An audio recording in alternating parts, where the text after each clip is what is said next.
I wanna do an analysis of the clans and how they work, how their benefits are, and how their champion paths and artifacts work out for them, and also what their weaknesses are and how they can overcome them. So as my first clan, I would like to start out with the Awoken. So let's head over to the logbook and see how they work out and see their cards, see their champions. So let's first take a look at their champion. The Sentient is the champion of the Awoken, and he has three paths. First, there's Explosive. Explosive is Rejuvenate, deal damage to front enemy unit. Starts at 15, 30, 60. So whenever you heal her, she will deal some amount of damage to the enemy front line. Then there's Cultivating. Cultivating has a lot of HP and has Revenge, draw one card, which doesn't change as she levels up. And finally there's Bristling. Bristling has spikes, which grow as she levels up, 10, 20, 40. So what are the strengths, weaknesses of these champions, and how do they work within the clan? So the explosive path is Rejuvenate, deal damage to the front enemy unit. That means all your restores and any other healing spells you happen to pick up will become pretty decent damage spells for you if you have the explosive Sentient out. 15 damage is not that great early on, but as you level her up, the damage will become quite significant. By the end, 60 damage from a restore. That's better than a Helical Crystallis from the Stygian, for example. So the power of Explosive Sentient lies in that it makes some of your weakest spells in the restores very powerful over the uh, over the run. And also you gain some extra benefits from other spells you happen to have, other healing spells. Weakness is that without any healing spells played, she will do nothing at all. You need to heal her, or otherwise she will just sit there and tank the hits. Cultivating is the second path for the Sentient. You have Revenge, draw 1, but no offensive value whatsoever. Zero attack, no spikes, no damage triggers. So it's often quite hard to go cultivating from the very start, because you will probably lack damage in the first one or two or maybe even three fights. Very often it can be useful later in the game to pick up one upgrade in cultivating to get some additional card draw out of your Sentient when your damage is already good enough. But more often than not, early on, you usually want to go either explosive or bristling instead of cultivating. Bristling, finally, is spikes, 10 spikes, 20 spikes, 40 spikes. Uh, that's quite a lot of spikes, and her power is that she kills the enemy backline very easily. You set her down, there's like a Clip Guardian with 90 health, and behind them are two Silent Marksmen, which have 6 attack, 2 health. The Silent Marksman will just die to the spikes without having to take care of the frontline unit first. And that's of course a very powerful effect. And later on, the high amount of spikes even helps to soften up these frontline units a bit. The weakness of the Spike Sentient is that the damage to the front line is rather minimal, so she's not that great in dealing with them, so she's very specialized against backline, and especially units with zero attack, um, like these 0-15 units with 100 armor you might find in later combats. They won't attack her at all, take no spike damage whatsoever, so she's very bad against units with zero attack. This could also mean that things like sap or reducing the enemy attack isn't great with spikes. So these are the champions, but to determine what role they actually fulfill in the clan, we need to take a look at the cards first. And for the cards, I want to look at the commons first and foremost. Because the commons are cards you can usually count on having available in your run.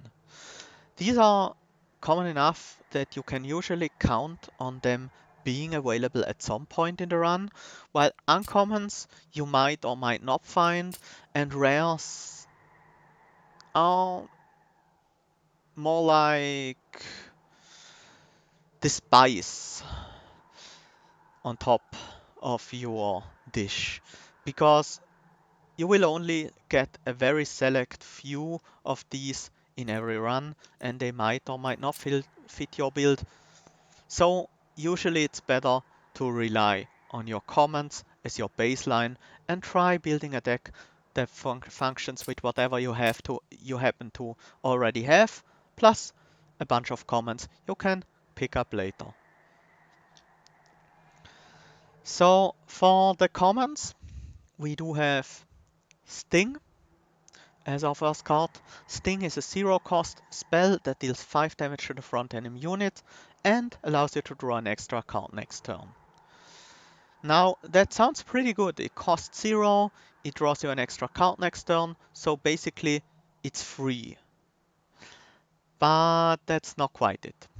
Because the turn you draw Sting, you don't draw a more impactful card. Dealing 5 damage to the front enemy unit is usually a negligible effect. The front enemy units start out with like 35 to 40 HP, and as the run progresses, will eventually end up at 190 HP, where 5 damage does almost nothing to them. So Sting does have its benefits. For example, it's very good with Stitchy and Incant units because it is zero cost. You can play it always. You don't even need an enemy on that floor. You can play it on an empty floor, and it gives you a drawback next turn. So that helps trigger more Incant abilities. It's also great if you have great energy generation next turn or every turn to just get additional draws, because then it doesn't really matter all that much that you draw fewer impactful cards this turn and more impactful card next turn, because you can still play them all with your energy generation. Something like Unbroken Horn is an artifact that allows you to carry over all your energy from you. Your energy doesn't deplete at the end of your turn. So with something like that, Sting becomes a lot better because the turn you draw these extra cards isn't just gonna be playing a few of these extra cards and then discarding the rest, but you might be able to actually play the entire increased hand out. Still, Sting has a relatively low value on its own. There are two very powerful artifacts that increase the value of Sting by a lot. If you happen to have those, then Sting is a lot better. Let's take a look at them real quick. First we have Thorn Casing. Sting spells get plus 10 magic power and piercing. And the second is Channel Heart. Sting spells get plus 20 magic power. Sting is pretty unique in that it has two artifacts that directly reference the spell. But with the plus 10 damage and piercing, you can kill any unit that relies on armor being tanky. There are quite a few of them. Um,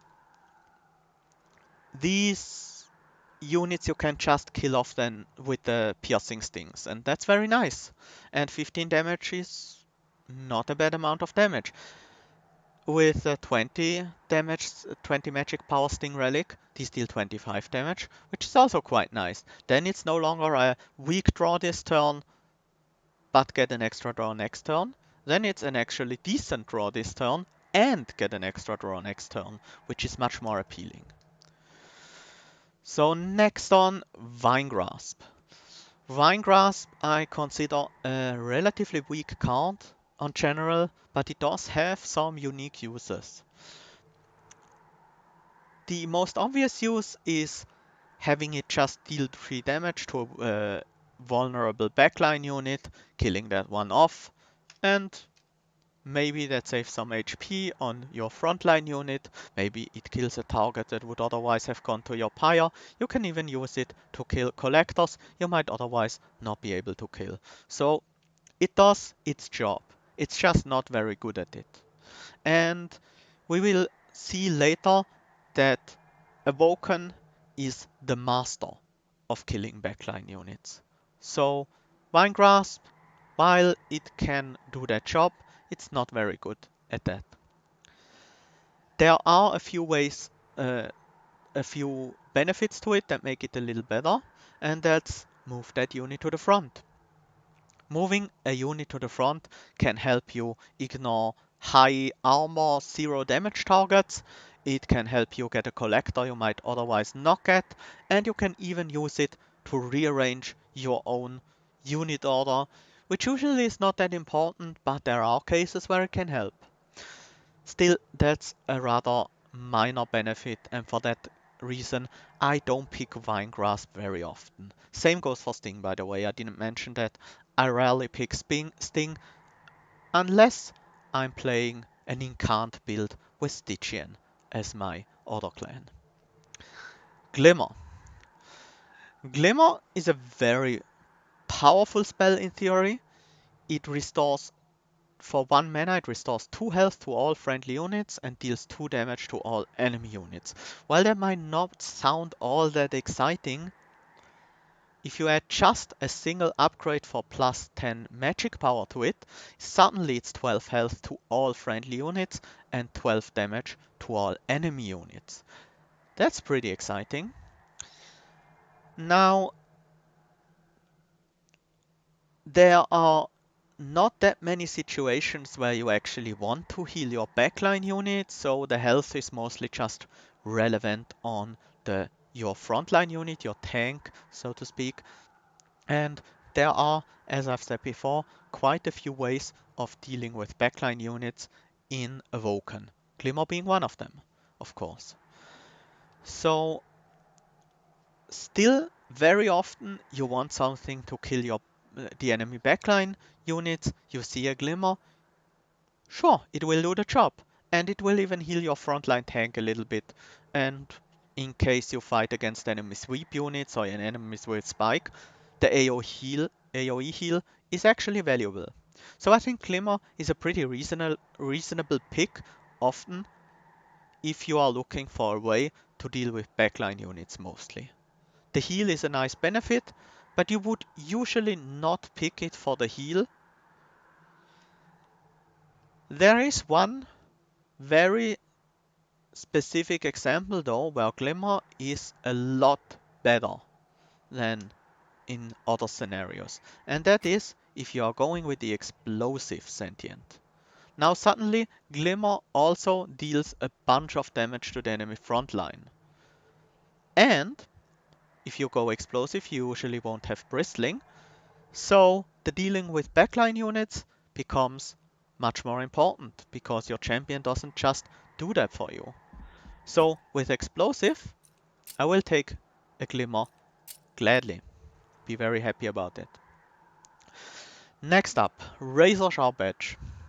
Razor Sharp Edge is, in my opinion, one of the most powerful scaling cards available to the Awoken. Enhancing it is a one-cost card that enhances a unit with +8 attack and -2 health. That's a trade-off, of course, but oftentimes the health on your backline unit doesn't even matter all that much. And just in case you are fighting against spikes or sweep, if your unit is damaged, she will only lose max health, not current health. So if you have, for example, a train steward at 5/8, it gets hit by a sweep unit, is now 5/5, you play Razor Sharp Edge on it, it will stay at 5 health. So 8 attack for 1 mana is quite powerful, and not like some other types of damage buffs like Rage, for example. Uh, it stays on the entire time, it doesn't decay. It carries over if the unit dies and is endless or dies and is reformed. So that's quite good. It's especially good, of course, on multi-strike units, which Awoken has one available that's quite powerful.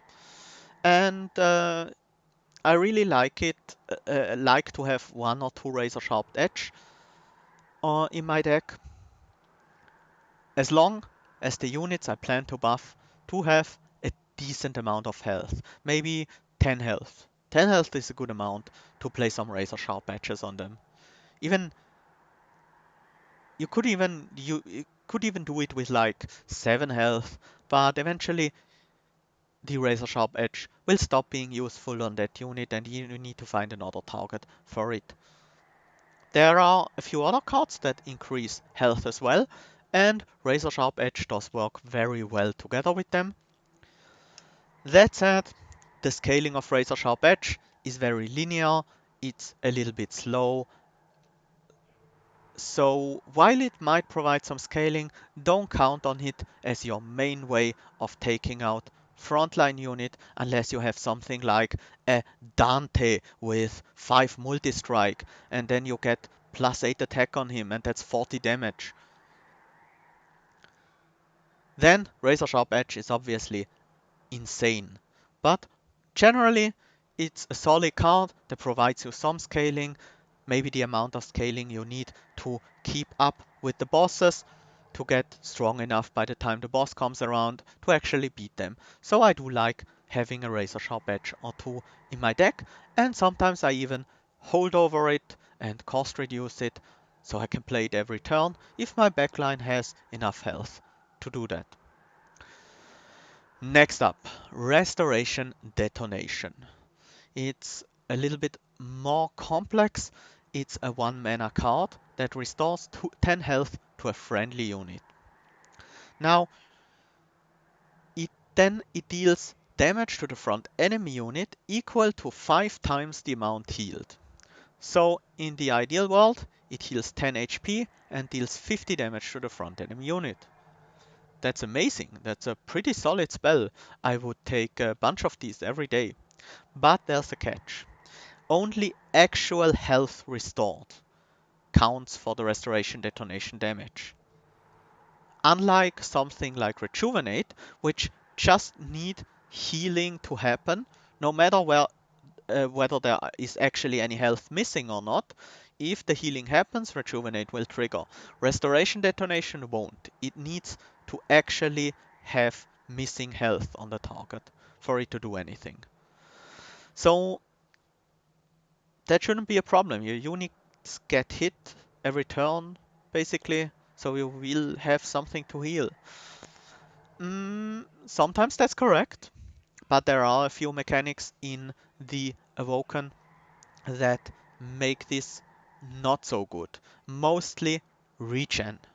Regen is an effect that heals every turn at the end of combat. Often, if you have a bunch of regen, your unit will just heal to full at the end of combat, and your restoration detonation can be used.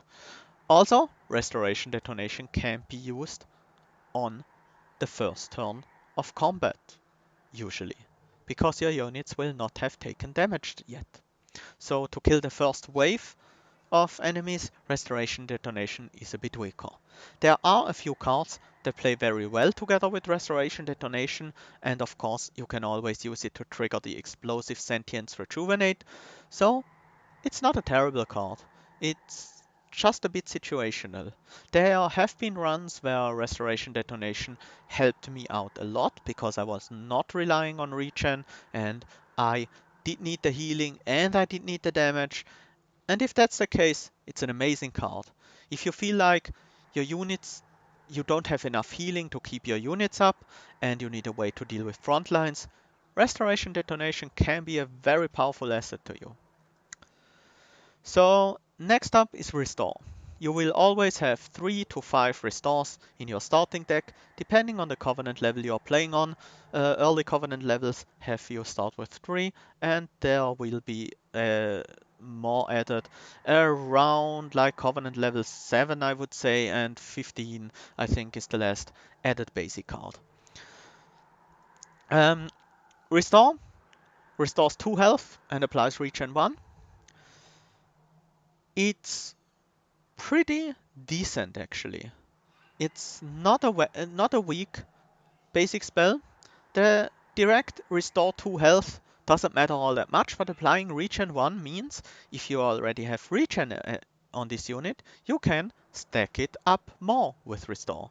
So if you played a Wildwood Sap for 5 regen on your frontline, and then you play Restore, you will have 6 regen, you will lose 1 at the end of turn, you maybe play another Restore, so you can kind of use Restore to keep your regen at a reasonable level. That's very useful, because enough regen is a way to kill bosses.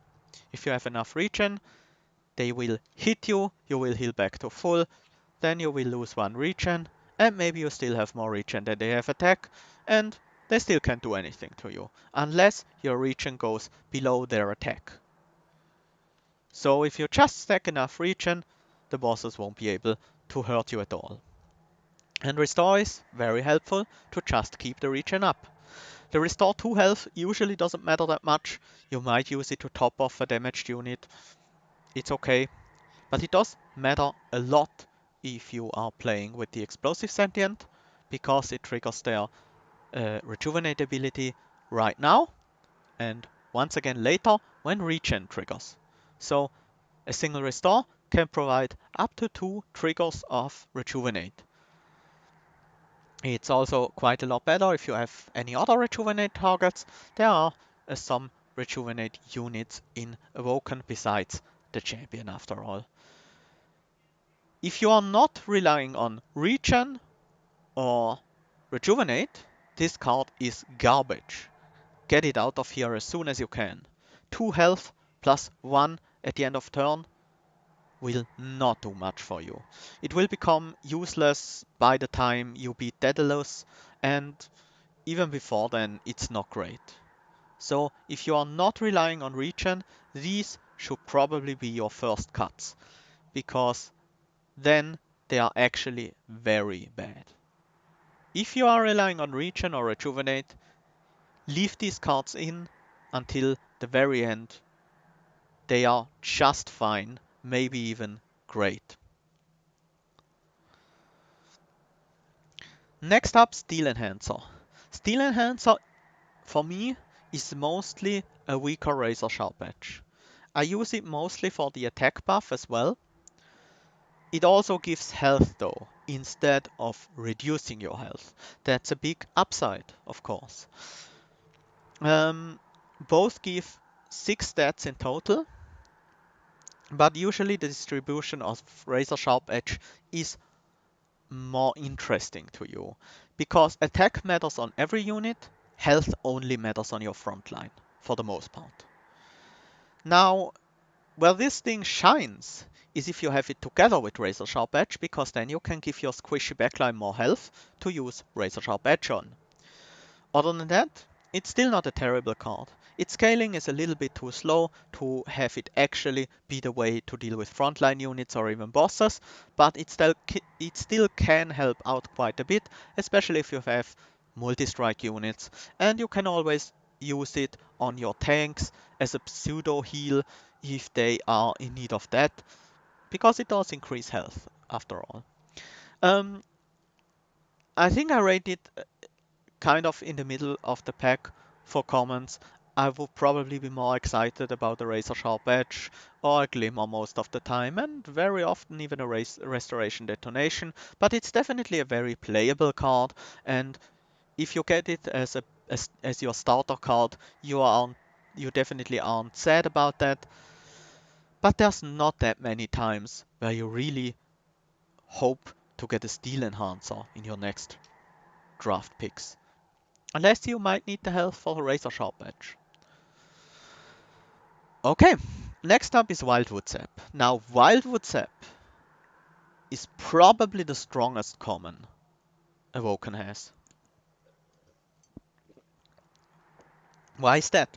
As I said before, getting enough regen is already a way to kill the boss. You just need some damage somewhere. There could be spikes on your champion, rejuvenate, deal damage to the front line from your champion. There could be any unit behind your frontline tank. Maybe your champion, maybe something different. If you have enough regen, the boss can't hurt you until that regen goes below his damage per turn. That's a very powerful mechanic if you focus on it hard enough. And as an additional benefit, usually the regen you build up over time will be enough to keep your unit alive through the waves as well. So regen is very powerful there. Obviously, it's a very good mechanic to have if you are using rejuvenate units like the explosive Sentient. But here you need to keep in mind that Wildwood Sap won't trigger rejuvenate until you actually start to regen. And if you already have regen on the unit, Wildwood Sap will not give you an extra trigger of your rejuvenate because regen triggers only once at the end of combat for that turn, no matter how much regen there is on the unit. Wildwood Sap, 1 mana, consume, apply regen 5, great card. It does consume, so you can't rely on just it to stack your regen unless you remove consume. Then it might become a little expensive, but I think it's worth it. Just put double stack on it as well. Why won't you? 10 regen for 2 mana that doesn't consume. Amazing. That alone is probably enough to kill any boss in the game if you have some amount of damage. That's why I rate Wildwood Sap very highly. But there are certain cases where it's a lot weaker. For example, if your defense relies on armor, sap, or damage shield, or maybe even lifesteal, regen becomes a lot weaker. If you have armor, the enemy will hit your armor first, and the regen will not actually restore anything, because you can't heal armor, you can only heal health. And it will take a while for the enemy to get through your armor, and by the time the enemy gets through your armor, your regen might have run out or is significantly lower, and it won't provide as much benefit. Same goes for damage shield. If they hit your damage shields, they can't hit your health. And for lifesteal, as long as you have lifesteal, you will probably heal to full after every attack, unless your attack stat is very low. And if you already heal to full with your attack, you don't need a regen to heal you. Finally, sap. If you have a lot of sap on the enemy, your enemy won't attack while your regen still is still running out. So it also becomes a little they conflict sort of in a way. The sap runs out, the regen run out, and by the time the sap has run out, maybe your regen isn't high enough to actually heal you against the damage the boss does. So these are some things to keep in mind with Wildwood Sap. If you already have one of these other very strong defensive mechanics to survive a boss or to keep your front line from dying, then maybe Wildwood Sap is a lot weaker, as is regen in general. Finally, there's Sharpen. Sharpen is a 2-cost spell that enhances your unit with +4 attack and applies spikes 4. Sharpen is a pretty good card to deal with backliners because you play it once on your front line unit, and that means it will deal 4 damage to every backline unit from now on until the combat is finished. So that's basically like a glimmer every turn, like 2 glimmers every turn to the enemies. They take 4 damage every turn if you just play Sharpen once. So it's a very strong way to deal with backliners just because you only have to apply it once, and from then on out you will deal damage. But it also grants +4 attack, so while it is nowhere near the level of Razor Sharp Edge, which is half the cost, double the attack on backline unit, it's still a buff that you can use on your backline unit, especially if that unit has multi-strike. For example, you have an Animus of Will behind your Sentient. If you buff your Sentient with Sharpen, that's 4 damage extra to everyone and 8 damage to the front line, because the front line will hit you for 4 with the spikes, and you will attack them for 4 thanks to the enhanced +4 attack. But if you buff your Animus of Will with it, who has multi-strike too, so will hit 3 times, that's instead 12 damage to the front line, which is pretty significant. So it can often be a good idea to buff your backline unit with Sharpen if they have multi-strike instead of your front line unit. Then, of course, cards like Razor Sharp Edge and Steel Enhancer are much more efficient than Sharpen. But usually if you pick Sharpen, you want it for the spikes, and once you have enough spikes to kill all the backliners anyways, you can from then on out use it on your backliner to gain attack on them. Or you can keep using it on your frontliner and give them more spikes and attack. Might be valuable as well, especially if your backline doesn't have multi-strike. So Sharpen, very versatile card, very good way to deal with backline units, and very often when I build Awoken decks, I will actually rely on getting a Sharpen in my run, even maybe relatively early in my run. If I don't see it very early, I might pick a Glimmer, I might even pick up a Winegrass to deal with backlines, and later on, when I have Sharpen, I might even cut the Winegrass, or I might even cut the Glimmer if I haven't upgraded it until that point. So Sharpen is very often one of my key cards for Awoken, because it's such an efficient, such a great way of dealing with backline units. So that has been all the commons. Let's switch to the uncommons now. For uncommons, I will actually start out with the spells and go to the units afterwards. Spells, you can find these in combat rewards after every boss. While units are only in unit banners, with a few exceptions. So let's look at the uncommon spells. Ensnare. Apply root at 1 to an enemy unit, draw 1 next turn. It's like Sting, a 0 cost spell that gives you extra draw next turn. So that's already a relatively low cost for it to be in your deck.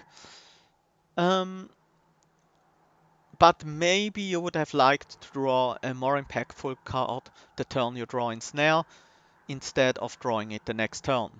So there is still a bit of a cost.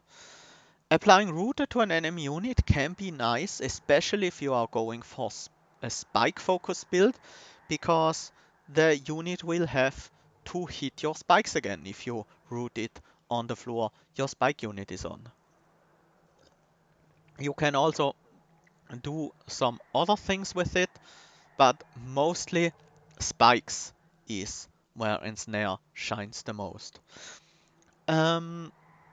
It's also useful, of course, if you have a very strong wave, you can't really deal with, followed by a weaker wave that is very easy to deal with.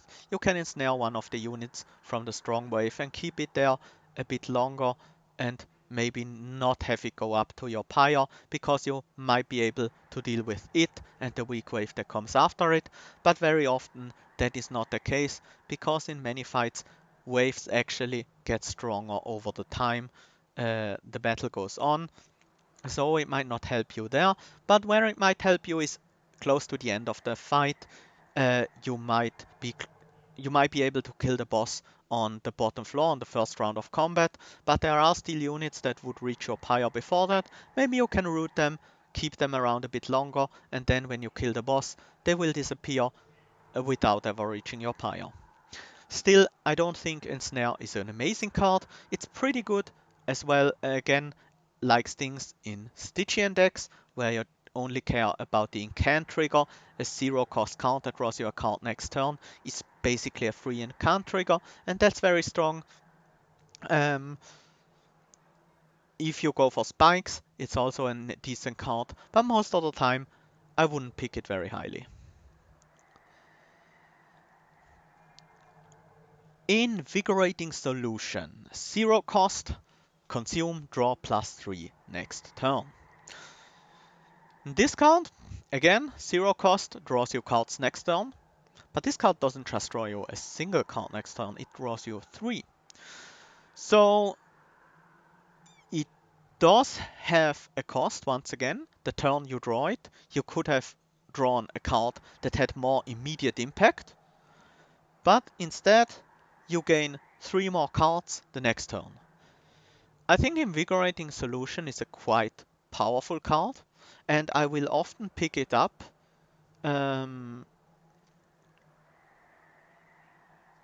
if I don't need any of the other cards in the pack for my deck.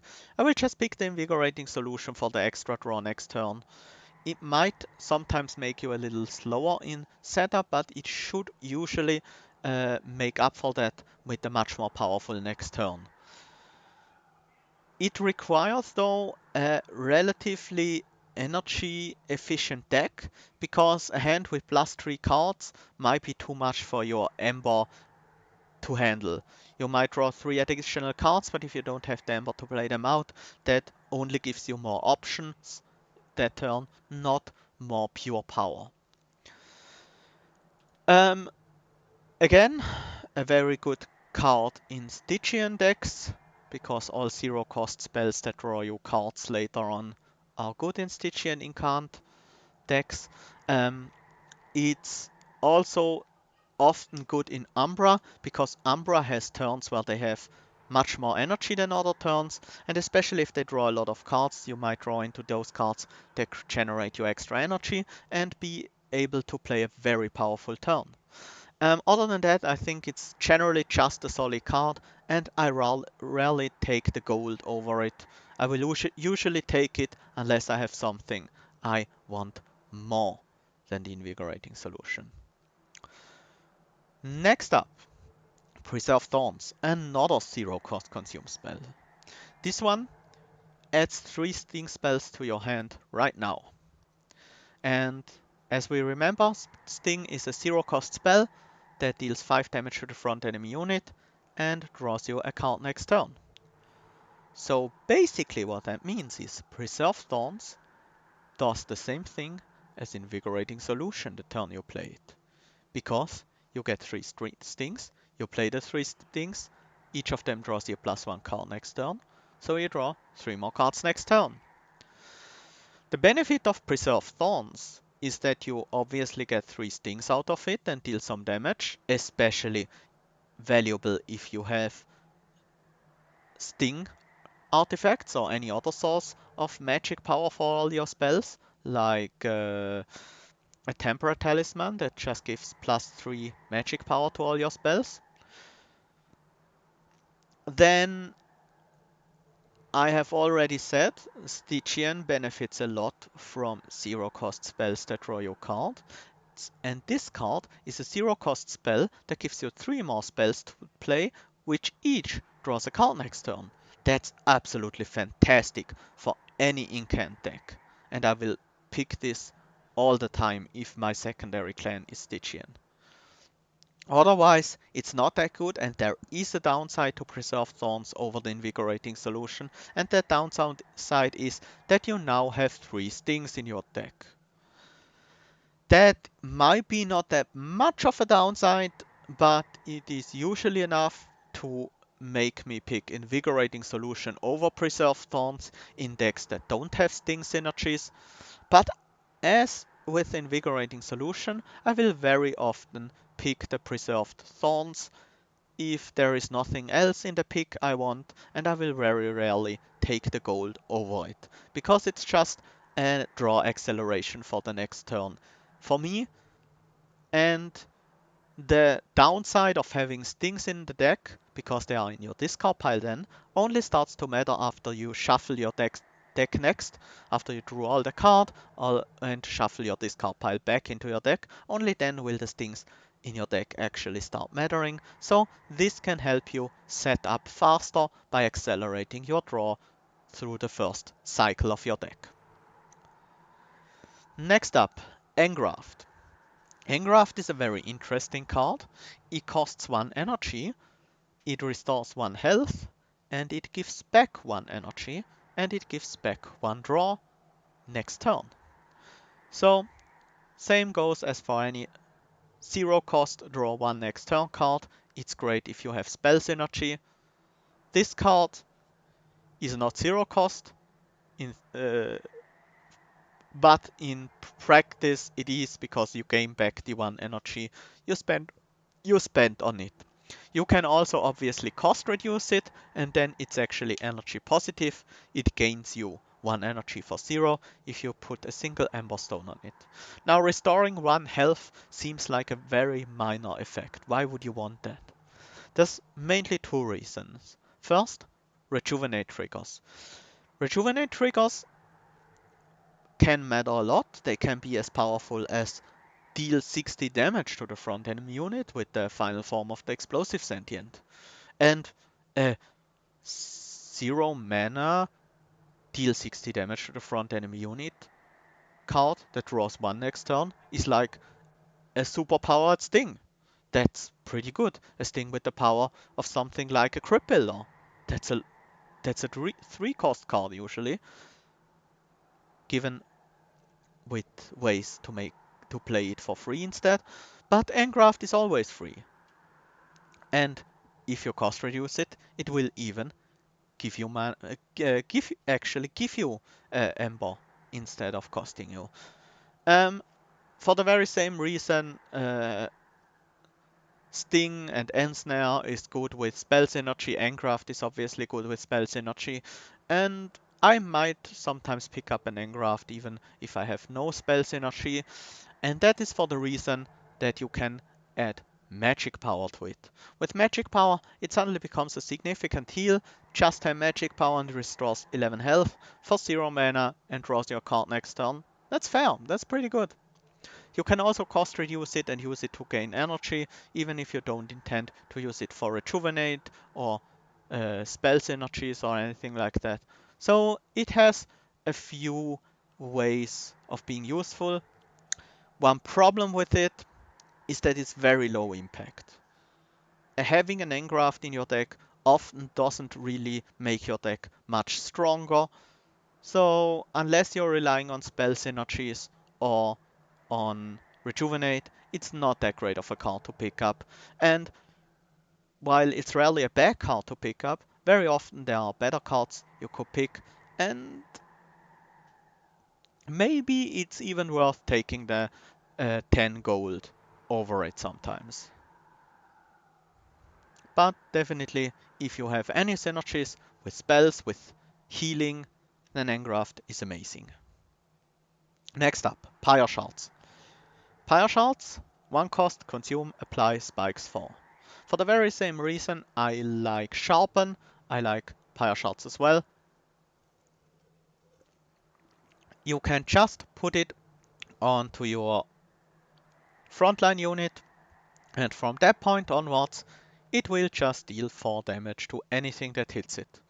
And in that way, kill off enemy backline units.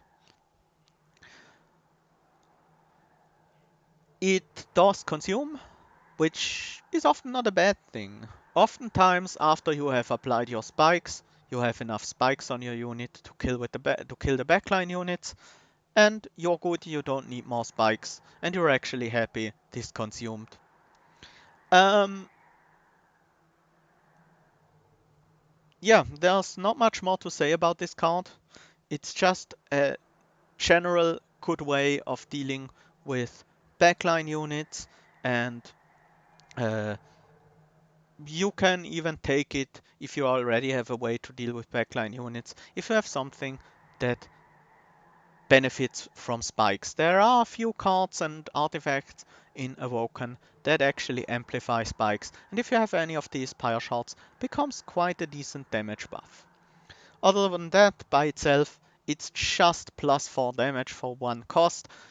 Uh, Not that amazing, but definitely a great way to hit everyone and kill backliners off. So I will very often take this, unless I'm running the bristling Sentient, the one that comes with spikes. Then I might want to skip this, because I already have a very reliable way to deal with all the backlines ever. But even then, maybe I scale spike damage, and then suddenly Pyre Shard becomes more attractive again. Okay, next up, a very special card, I feel. Bramble-Lash. Bramble-Lash is very unique in Awoken. It's a 2-cost card that deals damage to the front enemy unit equal to 10 times the amount of spikes on friendly units on this floor. With your Sentient alone, that's 100 damage early on, 200 later, and 400 by the end of the run. I don't need to say that that's a lot of damage for 2 mana, and is an amazing way of dealing with tanky frontline units.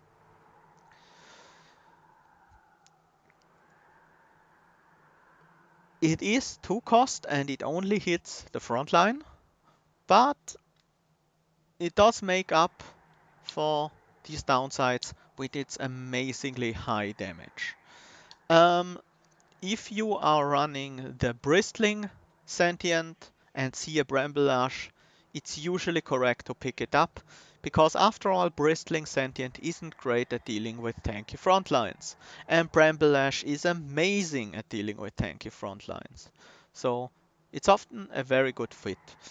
Other than that, if you just have spike generation with a bunch of spire shards and sharpens, it might not be that amazing.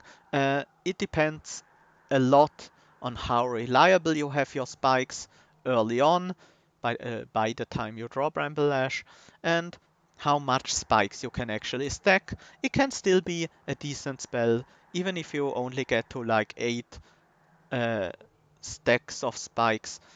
Then it's still a nice, decent 80 damage for 2 mana, which is pretty solid. It is a bit weaker than that though, because you can only play it on the floor your spike unit is actually on. So similar like some cards of the Stygian that have Pyre bound, you can only play it in the Pyre floor and in the floor below that. This card basically has the hidden text. You can only play this floor on your main floor, because that's usually where your spikes are gonna be. And sometimes they will be below your main floor. So uh,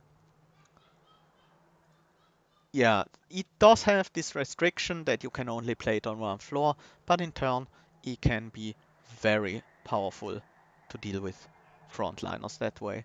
If I am going for bristling line, so sentient with spikes, when I find a Bramble-Lash, I am usually very happy to make it holdover, so I can just kill the front line of every wave that comes past my Sentient. If I have holdover on it, I usually want to cost reduce it as well, because spending 2 Amber every turn for 1 card might be a bit too much. But a 1 cost Bramble-Lash with holdover, that will win you fights. So keep that in mind. An amazing card with a very special purpose in the Awoken clan, because the Awoken clan is not very good at dealing with front lines usually. Next up, Focus Growth. Now, Focus Growth is a 2-cost card that restores 25 health and lets you draw 2 cards next turn. Now you might think, why does this exist?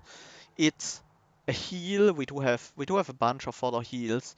It's draw 2 cards next turn, but it's already very expensive, so you might not even want card draw if you play expensive cards. And to you I say, well, it's not a great card. It does have its purposes, but these are usually if you are playing with rejuvenate units as well as other units on another floor, then focus growth becomes a lot better because you want to use your restores, your regen. You want to use those on your rejuvenate units because they heal multiple times.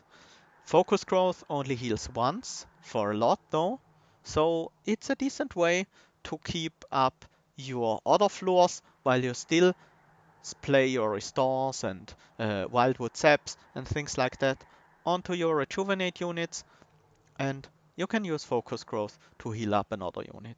The draw +2 next turn is a nice benefit, I would say, but in most cases not that important and not the main reason why you take focus growth. You would take focus growth mainly if you need big bursts of healing to keep a second unit alive while you focus with regen on your rejuvenate unit. So I will very rarely pick this card up because that's not a situation that arises very often. But if your deck happens to have multiple floors where you need healing, and you would like to have regen for one floor and burst healing for another floor, then focus growth can do that for you. Next, Pyrogrow. 2 cost, consume. Draw a card, enhance the drawn card to cost 0 energy. First one, this card costs 2 energy, 2 ember already. So if you hit a card that's 1 or 0 ember, then that's not great. Well, obviously, if you hit something that's 0 ember, it's a waste of ember. But even if you hit something that's 1 ember, you will not make up that lost ember until the next cycle of your deck, until you draw the card that was hit by Pyrogrow again, and then you are even on ember. So Pyrogrow definitely shines the most in decks with high mana cost spells. I will also take it a lot if I have Volatile Gorge, because then in because for one, Pyrogrow itself usually on average becomes cheaper if your costs are randomized. Volatile Gorge randomizes the cost of all the cards you draw and draws you 3 additional cards a turn. And then Pyrogrow becomes a lot better because enhance the drawn card to cost 0 energy overrides the Volatile Gorge, so you will have a card you can consistently play every turn for 0 energy. And that's pretty neat, I would say. Other than that, I very rarely take Pyrogrow unless I have a very expensive deck. It does have some synergy with Stygian again, because it is a spell that draws a card, and it does make sure that you can play the card by reducing the cost to 0 energy. Pyrogrow becomes a lot worse if you are on High Covenant, because you will have more basic cards in your deck that are bad draws with Pyrogrow. You will have deadweights in your deck that are terrible draws with Pyrogrow. It's also worse if you add any blights to your deck from somewhere else, because if it hits a blight, that's usually a wasted Pyrogrow. For all these reasons, I think Pyrogrow is pretty underwhelming, and I will rather rarely pick it up, but as said, in some decks it can be good, and in combination with Volatile Gorge, it's usually pretty decent.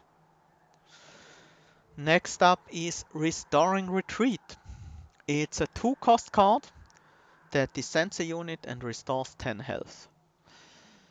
I must admit, I very rarely take this card in normal single player runs, but sometimes I do want to overstack a floor by descending multiple units onto it. Even though the capacity is already full, you can still descend few more units onto that floor until there are 7 units on the floor. At that point, you can in no way add any more units onto that floor. But if I don't really want to descend, for example, if I only have one floor that has its capacity planned out for the units I have drafted, then Restoring Retreat is not great because you can't even use it to heal your unit and not descend it unless you set up on the bottom floor, or the boss destroyed your bottom floor, your lower floors, and there's nowhere to descend. Then you can use it for the heal, but then it's a very bad heal for 2 mana to restore 10 health. Generally, it doesn't really matter that this card does both descend and heal. Usually you want to either descend a unit or you want to heal a unit, but at least this card allows you to choose either, depending on what you need right now, given that you can use it to heal without descending your unit, because oftentimes if you if you want to heal your unit and have to descend it out of the floor they're supposed to be in, then that's not great, obviously. But still a very unique spell because no other card in Awoken can let units change floors, and you can use it on the enemies. That's very important. You can use Restoring Retreat on the enemies, which can be useful from time to time. Um, you missed one enemy from the last wave and you can clear the current wave easily. Sure, you will heal them by 10, but maybe you still have enough damage to kill them. Go ahead, Restoring Retreat them. But that's a rather fringe case, and all in all, I think Restoring Retreat is usually not that great of a pickup. Where it does shine though is in daily challenges or hell rushes when you are competing for score, because then it allows you to manipulate flying bosses to come to the floor you want them to be, so they take extra damage to your units, and maybe that ends up killing the boss before they even enter the train, and you get a huge amount of score from 4, 5, 6 turn boss rush on a flying boss. Or you set up on the second floor, you build up your powerful boss killer, let's say an Awoken Hollow. You build it up, it has tons of regen, it has tons of health and attack, and you didn't set up on the bottom floor because you wanted time for it to grow. But then finally the boss comes around. You play Restoring Retreat on it. It goes down it goes down a floor and faces the boss there. Gives you one more turn of boss rush, so plus 10% additional score because you managed to kill the boss a turn faster. So that's where Restoring Retreat really shines, if you are aiming for score. Next up, Awake. 3 mana. Restore 30 health, apply regen 4. 3 mana, 3 amber is a lot to pay on for a single card. Normally, if you haven't gotten any artifacts that increase your energy gain, like the first few floors, that's all your amber on a single card for the whole turn. But Awake is worth that. Restoring 30 health, similar to focus growth, is great to keep your units alive if you don't focus a lot of regen on them or something. It's a great amount of burst healing, but the true power of Awake comes in the regen 4. Regen 4 is almost as much as a Wildwood Sap. Yeah, Wildwood Sap is 1 mana, but it does consume. And regen is the most powerful if you stack it up. So if you have if you only get to like regen 10 and then keep it up with your restores, uh, like you play 2 Wildwood Groves, you keep your regen up with your restores, so you stay at around 10, 11 regen the whole time, and then the boss comes around, the boss hits for 25. Then the regen is not enough to keep up. But with Awake, you can actually stack up the regen, because it goes back into your deck, and every time you play it, you gain 4 regen again. Very good target for double stack as well because of that. And of course, a very, very good target to cost reduce. So you can actually play other cards alongside it, even if you don't have a boss relic that increases your Ember generation. That said, if regen is not your main game plan, not how you kill bosses, then Awake becomes a lot weaker. It might still be useful to include an Awake as a burst healing card for the 30 health now and then a little bit of regen later on. It's still decent, but it's not that amazing anymore. So to pick up Awake, if you plan to go for regen, or if you don't have a plan for bosses yet, Awake will give you that plan. So otherwise, if regen is not your thing and you have already decided on how you deal with bosses, then Awake is a lot less important. Now, yeah, let's actually look at the rare spells next. So for rare spells, there are 7 here in the Awoken. Uh, Rare cards, you can find them after any combat, but they will be guaranteed after Daedalus and after Fel. You will get one pack that has a guaranteed rare card in it, guaranteed 3 rare cards in it you can choose from. So these are your prime opportunity to pick up a rare card, and in many decks to have a strong preference for a certain rare card, because they can be very powerful in the correct deck. Let's start with the rare spells. First, there's Awoken Railspike. X cost, consume. Draw X cards. Enhance all cards drawn this way with -2 Ember cost. So, this card draws you a few cards. Very often you will play for 3, maybe for 4 if you have a bit of extra energy. So let's say it draws you 3 cards. It enhances all these cards with -2 energy. So if they cost 1 or 2 energy, you can play them right away after playing the Rail Spike. And that might make for a pretty decent turn. Maybe you pay 3 energy for the Rail Spike and you draw a card that costs 2 and 2 cards that cost 1. So you can actually play cards worth 4 energy for just 3. That's already pretty nice, but not very exciting, to be honest.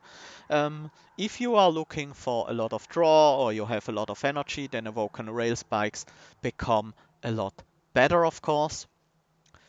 But consider this, it enhances the cards drawn this way with -2 Ember cost.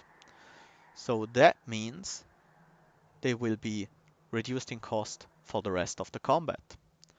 So every time you draw into those cards again, you get another energy saving because they have been reduced by Awoken Railspike. Personally, I think Awoken Railspike is the most powerful card in the entire game, except maybe some event-only cards, clanless cards. But for the normal clan card, and definitely for the Awoken, I think Awoken's Railspike is among the very top of cards. Because it can provide you with draw if you have a lot of energy. It provides you with a lot of draw and uh, gives you a maybe slightly weaker or in some case even more powerful turn, the turn you play it. And then in later turns, it will give you power turns where you can just play every card in your hand because 1 or 2 of them have been cost reduced. You can get a huge benefit out of the rail spike in if you play it early and the combat goes on for a little longer. It's especially powerful if your deck is relatively small and the cards you hit make up a large part of your deck. There's a variety of situations where it's just very good. Sometimes I take it just for the card draw, because I have a deck that has generally very low energy cost, and I just want a card that refills my hand after I played out my cards, and then Awoken Railspike can do that for you. Even if you don't, Awoken Railspike will help you keep your deck low energy cost as well. So you can more easily take the draw boss relic over the energy boss relic. If you have an Awoken Railspike, you can play early on to reduce the average cost of your deck. I will almost always take this card when I see it, unless there's something that really synergizes well with my deck. Then I might take that card over it. But you will almost never see me skip an Awoken's Railspike for gold. Bonus points if you have the first Hell Pact. X card costs play as though X was 3 higher. Then Awoken Railspike goes completely insane. You can play for 0 mana, draw 3 cards, play these 3 cards. After you've played out all your hand, you can play for 3 mana, draw a whole 6 card, make most of your deck cost reduced. It's just broken with the first Hell Pact. If you have the first Hell Pact and see an Awoken's Railspike, take it. It's as simple as that. Next up, Unleash the Wildwood. Unleash the Wildwood is a 0 cost card that restores all friendly units to full health. That sounds pretty powerful at first, and it is actually quite powerful. But more often than not, I will pick Unleash the Wildwood when my focus isn't actually Awoken, and I'm maybe playing mostly Hellhound cards or mostly Umbra cards. Because especially these clans have easy access to high health units, but do not have access to great healing. Maybe the Hellhound, yeah, they have access to armor, and the Umbra have access to damage shield. They do have access to lifesteal as well, which is usually a good way to heal up their units. But Unleash the Wildwood can do that for 0 mana. Bam, your unit is full health again. In Awoken, I will sometimes take this card, similar to what I've said before about focus growth and awake. You can use it as a burst healing if you stack your region on other units and on another floor especially, and then you can use Unleash the Wildwood to heal another floor back up to full, which is pretty nice, and it also has synergy with some units, the hollows, which gain max health but not current health when you play them, so they basically start damaged. And Unleash the Wildwood can fix that for you immediately, get them up to their full health, and after all, it's 0 cost, it's never hard to play, so if you need healing in any way, shape or form, Unleash the Wildwood is a great card to pick. Next up, Channel Song. Channel Song is a very special card again. It's 1 cost consume, it draws a unit from your deck or from your discard pile if your deck has no units in it, and enhances it with plus 20 attack, plus 20 health, and 0 energy cost. So whatever unit you draw, if you draw it with Channel Song, it will be quite powerful. Channel Song is a bit hard to get off though, because every turn you draw a unit guaranteed until you have drawn every unit on your deck once at least. So if you only have 2 units in your deck, that will mean by turn 2 you have drawn them both. Champion is guaranteed to be in your opening hand, but on top of that you will also have a unit in your opening hand. That's another one. And then the second unit will be in your second hand. So with the champion and the unit already in your opening hand, you only have by base 3 cards in your opening hand, and you better hope one of them is Channel Song, otherwise you will not get a benefit out of it in your next hand, because you have already probably have already played your unit. So often when you have Channel Song in your deck and not a lot of units, you have to think about whether or not you want to play the Channel Song at all, you want to play the unit at all, or whether you want to leave it in the deck for Channel Song to draw it.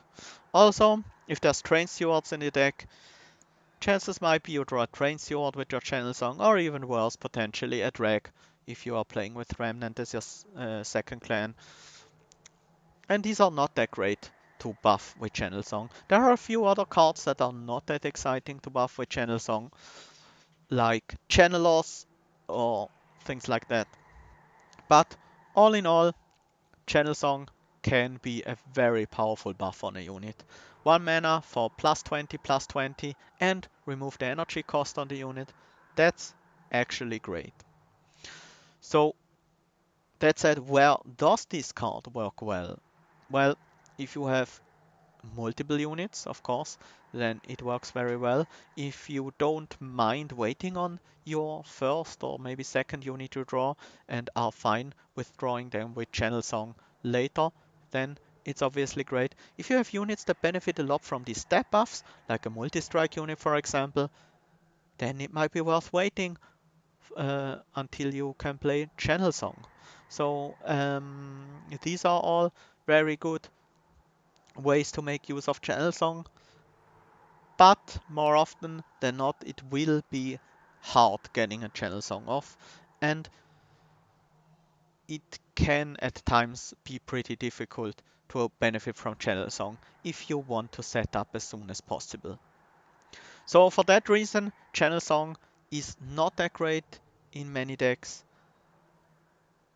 In some decks it can be very powerful though, if you have enough units, if you cut your Train Stewards and can guarantee it landing on a very strong unit, or if you just don't play your first unit and put it in the discard pile, then Channel Song will always have something to hit.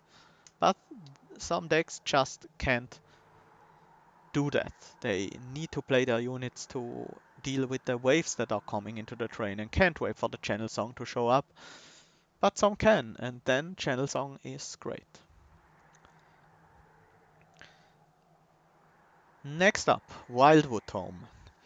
It's a 1 energy consume card that applies quick to a single unit. Wildwood Tome is a card that has a lot of potential, but it does seem a lot better than it actually is. For one, it has it's not that great in the clan it is actually on. Most Awoken units are actually pretty bad targets for Wildwood Tome. Usually you want to play Wildwood Tome on a unit that has very high attack and maybe not so high HP, so it can kill off units before it gets hit in return or before the front line it is behind gets hit in return. There might also be a good use to put quick on a sweep unit, so it kills all the enemy backlines before they manage to hit your tank. These are great uses for Wildwood Tome, and after all, Awoken does have some sweep units in their pool. But more often than not, Wildwood Tome is used with like Stygian units, like Tethys with sweep is a very good user of Wildwood Tome. Maybe something like a Consumer of Crowns that hits for 100 damage but only has 40 HP might be a good user of Wildwood Tome. One thing to note is that Wildwood Tome has anti-synergy with spikes because the quick attack happens before the enemies hit your spikes. So if there's Wild Wings in front of an enemy Gilded Wing. Wild Wings is a 3/3 unit that when it dies will deal 5 damage to your front enemy unit. And they sometimes appear at the very front of the enemy. And if you have quick on your high attack unit will actually hit the Wild Wing and will not wait until the Wild Wings die to your spikes or to lower attack units and then die. And then the unit you gave the tome to would actually be able to hit the Gilded Wing, the 190 health guy. You really want that if it didn't have quick. So that's something you need to keep in mind. Quick can actually be a downside on units. Also, quick is available from the Merchant of Steel as a unit upgrade. So very often on many units it's not actually needed as a buff from a spell because you can just get that buff from the Merchant of Steel. Of course, you need to find that. It costs you gold. Wildwood Tome, you also need to find. It's not that common. And it costs you a card draw and 1 ember. So, some prime targets are, as I said, Sweep Tethys. There are Hornbreaker Princess. Any of them, honestly, benefit from Wildwood Tome. The multi-strike one with a bunch of rage can just take out the entire enemy line before they can even attack. The slay ones might get their slays off more consistently, but they might also not get their slays off with Wildwood Tome, in case you really rely on the front enemy unit to deal with, to weaken the enemy first before the Hornbreaker Prince can get the kill. And of course, a monstrous Penumbra can benefit a lot from being quick, because with the trample, they might just wipe out the entire enemy floor before they can strike back. And that's a very good thing. That means you don't need to rely on their health as much. So, Wildwood Tome, in some cases it's amazing, in other cases it's actually harmful. You need to have a good understanding of what your deck is actually doing and how your units benefit or do not benefit from quick to make a judgment about whether or not Wildwood Tome is worth taking. Very often I don't pick it just because the rares in Awoken are generally very good and I might find something I want more than the tome. Next up, Adaptive Mutation. 2-cost card, very unique effect. It does consume and it restores a friendly unit to full health and then swaps its attack and health. So, one use of this is obviously playing a hollow unit that gains a lot of maximum health but not current health in the backline, for example behind your Sentient, and then play Adaptive Mutation on it, and suddenly you have a backline unit that has a ridiculous amount of attack but relatively low health, which is what a backline unit usually wants to have. So that's pretty good. On top of that, they might have some other benefits when you heal them, like they gain spikes, which is probably not that important anymore if you place them in the back and they have low health, but the Awoken Hollow that gains damage and health when you heal it might actually gain a decent pool of health and will increase its attack even more. Now where Adaptive Mutation truly shines is in Hellhorned or even Stygian paired with Rage. The Rage attack, the Rage effect increases their attack at the current state. Then you swap attack and health. Like let's say you have a 10-10 unit with 10 stacks of rage, making it a 30 attack, 10 health unit. You play Adaptive Mutation on it. Now the 30 from the attack goes to health, and the 10 from the health goes to attack. So it's a 10-30, 10 attack, 30 health unit, but it still has the 10 rage. So it's actually a 30 attack, 30 health unit. So you just generated 20 health out of nowhere with adaptive mutation. While that is not that amazing by itself, you can stack rage a lot higher than that, and maybe you can play a second adaptive mutation. If you have a 10-10 unit with 50 rage, making it a 110 attack unit, suddenly it has 110 health as well as 110 attack after their first adaptive mutation. What happens if you play another adaptive mutation? Well, both stats are 110 already, so they will stay that way. But now rage will apply again, making it a 210 attack unit. So adaptive mutation has a lot of very powerful effects with rage. It also benefits a lot from artifacts or units like the range brute that change, that improve on rage, or from any unit that gains a lot of rage.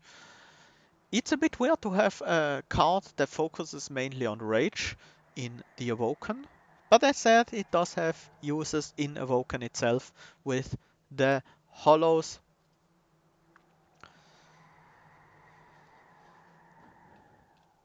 So there's that. Um, but most of the time I will pick adaptive mutation only if I have very powerful rage generation already in my deck. That's the main use for me for adaptive mutation.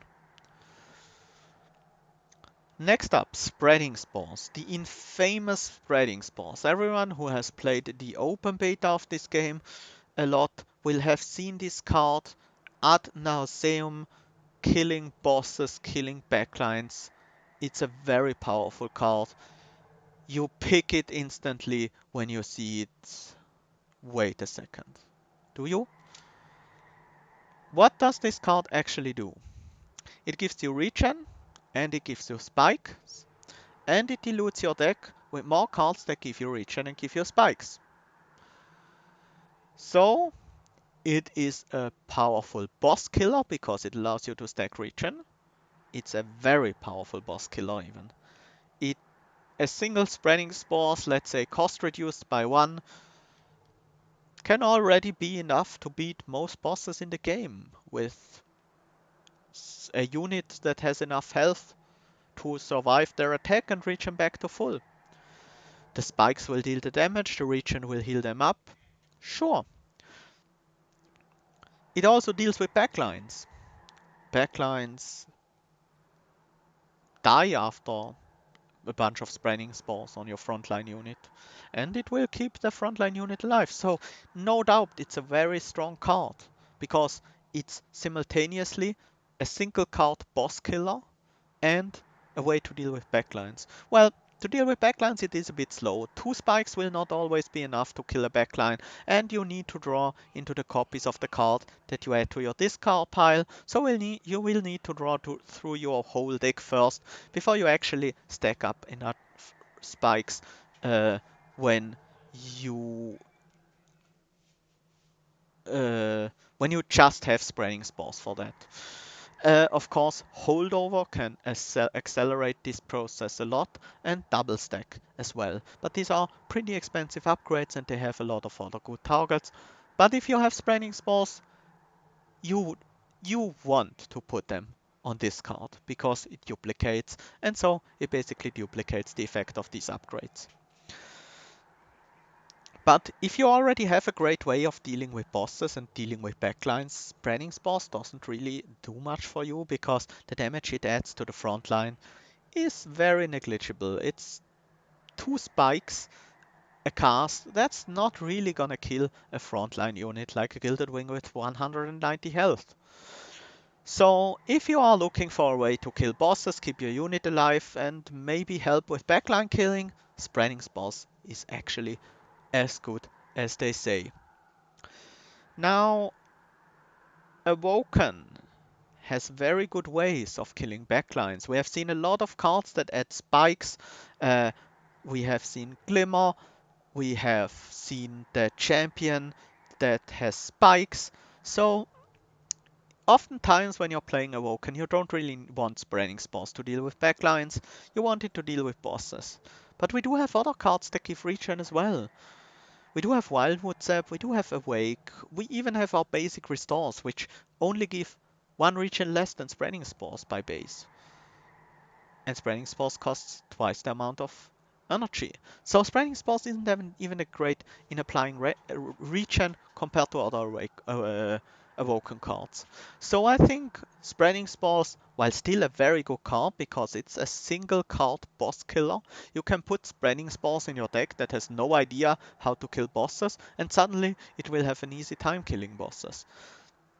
Because of that reason alone, I think it's a very strong card, but think about what it actually does. It doesn't help you kill front lines, it helps you kill backlines, it helps you keep units alive, and it helps you kill bosses. And the Awoken have a lot of ways to already do that. So I would say Spreading Spores is a good card, is very worthy of upgrading because it duplicates, it's often worthy of picking, but it's definitely not as powerful as some people think. Because one of the main problems of Awoken, something that we have seen very rarely until now, is ways to kill front lines. And Spreading Spores doesn't help with that. Many other cards also don't. But Spreading Spores can actually hinder you with killing front lines by diluting your deck with more Spreading Spores, and suddenly you're not drawing your Bramble Ash you want to kill front lines anymore because your hand is filled with Spreading Spores. Just keep that in mind. I'm not saying Spreading Spores is a bad card. In fact, I'm saying it's a very good card, but it does have its limitations and its downsides. Next up, Cycle of Life. Cycle of Life is a 3-cost card that enhances a unit with plus 10 health and applies spikes 4. Another way to apply spikes 4, there are quite a few cards that apply exactly this amount of spikes. And this one gives you 10 health on top of that, but it does cost 3 ember, so it's quite expensive. I often don't pick this card just because it doesn't feel like I really need to pick Cycle of Life in my Awoken decks, because I do have spikes already in my deck and maybe I don't need more of them to kill backliners, and oftentimes my units are already quite healthy. But it is a powerful effect. Plus 10 health means your unit is easier healable because it can take more damage before it needs to be healed, so your heals overheal less often. It helps enabling things like restoration detonation a bit easier if you have more health pool to actually drop down to a certain level and then heal up with restoration detonation to take out enemy units. But all in all, I must say, Cycle of Life feels a bit underwhelming compared to other rares we have access to with Awoken. So I will not often actually pick it up. But it does have a place. It is pretty good on certain non-Awoken units to increase their health pool. Spikes can also be very good on certain non-Awoken units. And I think actually if I am less heavily invested in Awoken cards, Cycle of Life becomes a bit better. So that's it for the spells. Let's take a look at the unit next. It's becoming quite dark in here. Give me a second to put on my glasses.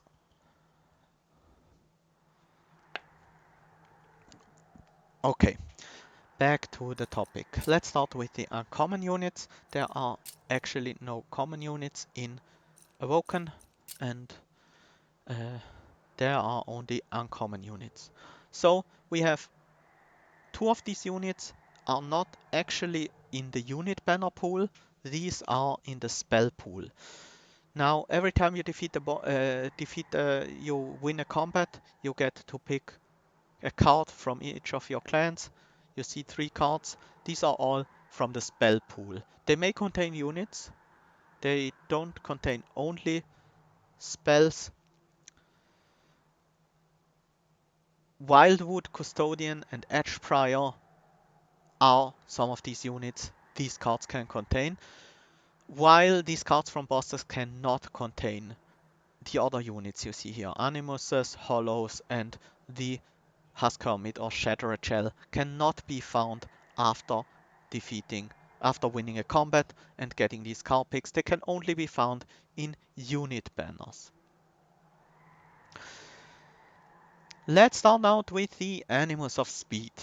A 25-3 with Quick, that's not actually a bad stat line, but it's a bit bland. Quick can be a disadvantage in Awoken, because as I said, units you want enemy units to hit your spikes first, and only after that hit them with your high attack units. So maybe Animus of Speed not that great on the same floor as you have your spikes on, but where it shines is as a cleanup unit on the top floor. Anything that manages to get by your units with low HP will be picked off by the Animus of Speed quite well. It does benefit a lot from things like multi-strike, which makes it able to actually kill off stronger units. It benefits from large stone a lot, so it actually can survive a hit back in case it fails to kill a unit. And large stone also gives it a lot of health, which would allow you to use things like Razor Sharp Edge more easily. I think Animals of Speed is an often underrated card, but it is also not an amazingly powerful card or anything like that. It can do the job of being your damage unit behind a tank, especially if you don't use spikes and the quick is not actually a problem for you. Animals of Speed can work out decently in those kind of situation, but I don't think it is amazing at this job. Where it is amazing at is, as I said, as a cleanup unit on the top floor, and if I want a thing like that, I will often pick up Animals of Speed, and sometimes I will pick it up even just to have a unit that deals some damage. That said, I very often don't take a lot of units, because I do want my guaranteed unit draw a turn to be impactful. So I do want to have the maximum impact out of every unit I will put in my deck. So it can sometimes be a bit annoying to put too many units in your deck. But like 2, 3, 4, that are all fine numbers you can get away with easily. Next up is Animus of Will. Now this card has raw potential. It starts out with 2 multi-strike, has terrible stats, and just scales amazingly well with everything that increases its attack. Animus of Will is a very highly sought after card in many Awoken runs, because just because it scales so well with any improvements you put on it. It scales with Razor Sharp Edge, with a Steel Enhancer very well. It even scales very well with Sharpen. The +4 attack, the plus does matter a lot on Animus of Will. Shop upgrades, +10 attack from a shop upgrade, and it does 39 damage already. That's pretty huge. So Animus of Will, a very good card. I will never be sad to have an Animus of Will as my backline behind my champion, and just stack a bunch of attack buffs on it and it becomes crazy. So Animus of Will, definitely a unit I value very highly if I do have any way to make it scale. Just the shop upgrades on its own can give it enough power, even if it's just a small upgrade of plus 10 attack and maybe another upgrade of plus 5 attack and plus 10 health, then you're already looking at a unit that deals 54 damage, has 13 health, can take some steel enhancers or razor sharp edges and go off. Kill frontline units for you, which is what something we definitely want in Awoken. Awoken Hollow. This card is one of these two that don't start with full health because it has summon gain 60 max health. Only maximum health, not current health. So it will be a 15-15 that can be healed by 60 more health. And every time you heal it, you trigger its rejuvenate for +1 attack and +1 health. Now a downside of Awoken Hollow is that it's 3 size. So on a normal floor, if you don't have any capacity upgrade, you can put this behind your Sentient or in front of your Animus of Will or something like that, and then the floor is already full. So that's something you need to keep in mind. Now, Awoken Hollow is a pretty solid boss killer because it does grow very well with Rejuvenate.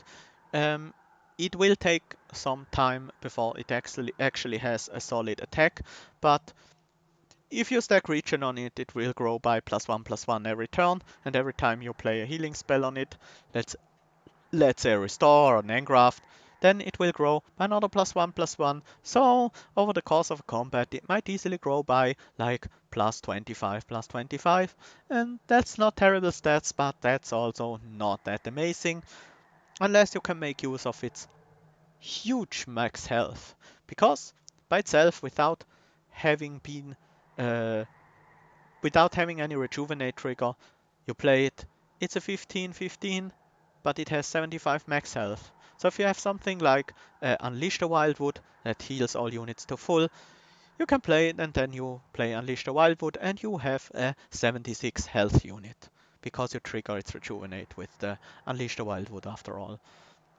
Um, if you play Awoken as your secondary clan, you might have a lot more use for something like that, because usually your tank in front will be your champion if you play Awoken as your main clan, and then Awoken Hollow is not that amazing. So I will pick Awoken Hollow rather rarely. If I am playing Awoken as my main clan, I will usually not pick it. If I play Awoken Hollow, if I play Awoken as my sub clan, I will pick it way more often, but also not that much, because it does require a lot of attention to actually become good. You need to keep its regen up, keep healing it from time to time, otherwise it's just not that great. If I do have restoration detonation, I will pick it a lot higher, because you can play it right away, play restoration detonation on it, because it starts damaged and immediately get the effect of restoration detonation off without having to wait for the enemy to damage your units. So that's some use you can get out of it. Next up, Edgebriar. As said before, this card is not found in unit banners, it is instead found together with spells after you win combats. It's a 0/5 for 1 energy that reduces the cost of healing spells cast on this floor by 1. That's a nice effect and it makes your restores free. It can be very good if you have the explosive Sentient or one of the hollow units to make your restores free. It can also synergize well um, with the Stygian Guard, incant, triggers. You can use your restores or restoration detonations for free and get some incant triggers for very little amber this way. That said, it does take up 1 capacity, so if you use it on an incant floor, that 1 capacity means you can have 1 less incant totem on the floor, which might or might not be worth it, depending on your deck. A lot easier to use if you have like a 5 capacity floor. On your front line you have the explosive sentient, then behind it you have edge prior and let's say an animus of will. Then it's pretty easy to use, and it makes your explosive sentient that much better by just being able to cast all these restores for free, restoration detonation for free, things like that. Um, all in all, usually you will not pick a edge prior because many decks don't really rely on their healing spells being reduced in cost by something like that. They will usually, if they want to cast their healing spells, just reduce them at the Merchant of Magic. But if you start with 5 restores in a deck, uh, like at Covenant 15, I think, is when you have all the basic cards added to your deck, then this -1 cost for all the restores can be quite useful, especially if you're going for Rejuvenate or Regen stacking. Next up, Husk Hermit. Husk Hermit is a 1 mana 3/30 unit with sweep.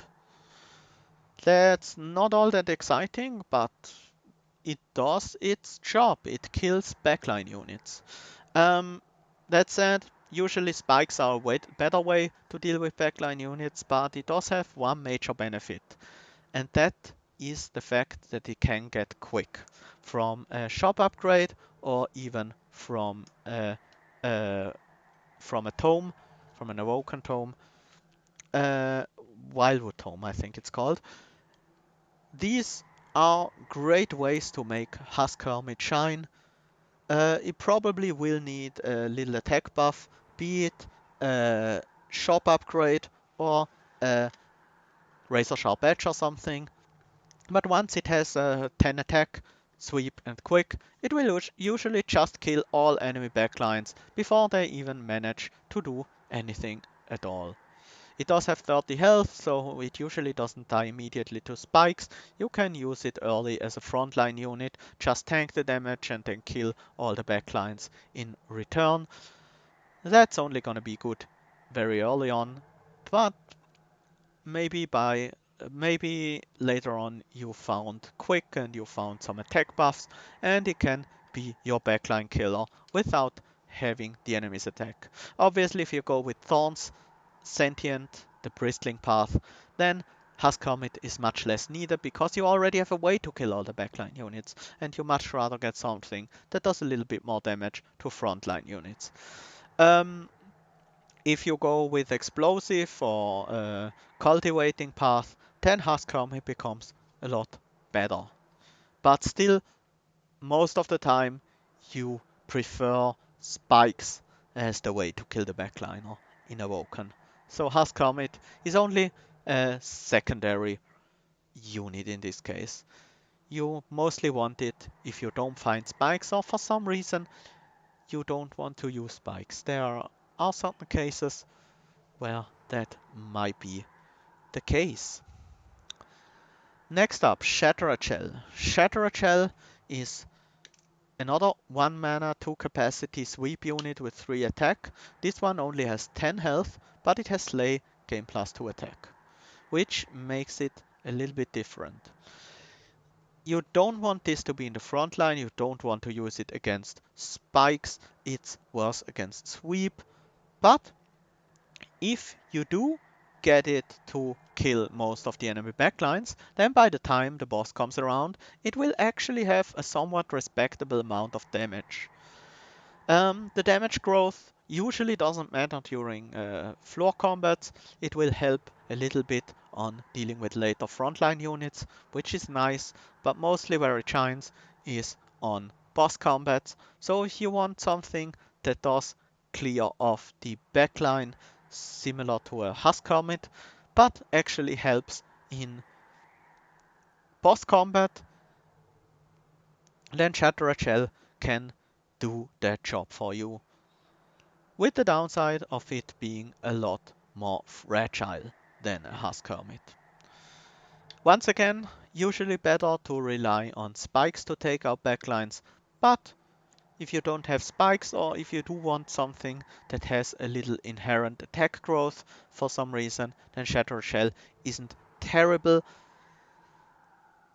Most of the time I will skip this unit though, because as said, Awoken is the master of killing backlines already, without the sweep units even. Next up, Thorned Hollow. Thorned Hollow, a 1 mana, 3 capacity again, 515 unit. When summoned, gains 40 max health, so it will be a 555 if you heal it up completely. And it has Rejuvenate, gains spikes too. Thorned Hollow is usually the stronger card than Awoken Hollow. You will often want to use it with regen, and its damage actually grows faster than the Awoken Hollows because it gains spikes 2 on every Rejuvenate. So that means not only will it gain 2 more damage every Rejuvenate, on top of that it will deal that damage to every enemy unit that hits it, not just the front enemy unit that gets attacked. So the Thorned Hollow, usually the stronger of the 2 Hollow cards in most circumstances, unless you plan on using something like a mutation to switch the attack and health of the Hollow. Then Awoken Hollow might be a lot better than the Thorned one. Other than that, Awoken Hollow has also a little bit of an advantage against the Cleanse Seraph that might actually get rid of your spikes and might get, well, half your spikes, get rid of half your spikes, get rid of half your Rejuvenate. So you might be better off with something that has a little higher health by base and gains attack that can be cleansed instead of spikes. But most of the time, Thorned Hollow will be superior, and for that reason, I pick it a little more often. It does kinda hurt that the champion does fulfill the same roles as Thorned Hollow in some way. If you have the explosive Sentient, you don't want the Thorned Hollow competing for healing spells, because you want to get the 60 burst damage out of your healing spells, maybe more than the spikes too, and you have to split your healing spells between this Sentient and the Thorned Hollow. And if you have the spiked uh, Sentient, then the Thorned Hollow has the problem that the spiked Sentient already has spikes and kills off all the backline units, and the Thorned Hollow is basically just there for the front lines, where it's not terrible, but also not great, because usually by the end of a combat you might have 50 spikes, which is nowhere near enough to actually deal with the 190 health Gilded Wing. So for that reason, Thorned Hollow shines a lot more if you go with a cultivating path, or if you go with another clan as your another clan's champion. Another clan as your main clan. Finally, Wildwood Custodian, once again a unit that cannot be found in unit banners, only in spell rewards at the end of a combat. It's 1 cost, 1 capacity, 0/2, draw +1 card each turn. It basically emulates the boss relic, Hersel's Compound, which draws you an extra card every turn. While Custodian does the same, you need to have a way to place a place to put it where it's relatively safe. Oftentimes, if you have a strong deck, you can put it on the top floor, maybe even behind, maybe even with something like an Animus of Speed to protect it a little more, and possibly put a Train Steward in front of those two. So even if something gets through there, they are still protected to some degree.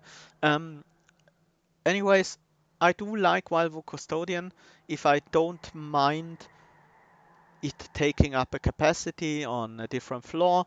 It's, mm, it's a bit it's a bit harder to protect if you already want to set up on the top floor, because you can't set it up on a lower floor and still have it be safe, because the enemies will pass it on the way to your kill floor. So it can be hard to set up in times like this, and it's usually not worth setting it up on your main floor. That point of capacity can be usually spent on something a little more powerful. But if I do set up on a lower floor, then I might love a Wildwood Custodian just for the extra card draw it provides. That said, some Wildwood decks do draw a lot of cards because of all the cards the Awoken have that say draw +1 card or +3 cards next turn. So sometimes the extra draw from the Wildwood Custodian is lost to that. But other than that, if I don't expect to max out my draws, then Wildwood Custodian is a decent pickup. Finally, there are 3 rare units in the Awoken clan: Shard Channeler, Vine Mother, and Wilting Sapwood. Vine Mother and Wilting Sapwood can be found in unit banners. Shard Channeler can, as far as I'm aware, not. These are rare cards. They can always appear, no matter whether they are considered units or spells, after Daedalus and Fel in the rare card pick. So Shard Channeler is a 1-cost 0/2 that says spikes on friendly units deal +1 damage per stack. When spikes are your main source of damage, Shard Channeler is obviously amazing. Suddenly you gain another 40 spikes on your Awoken,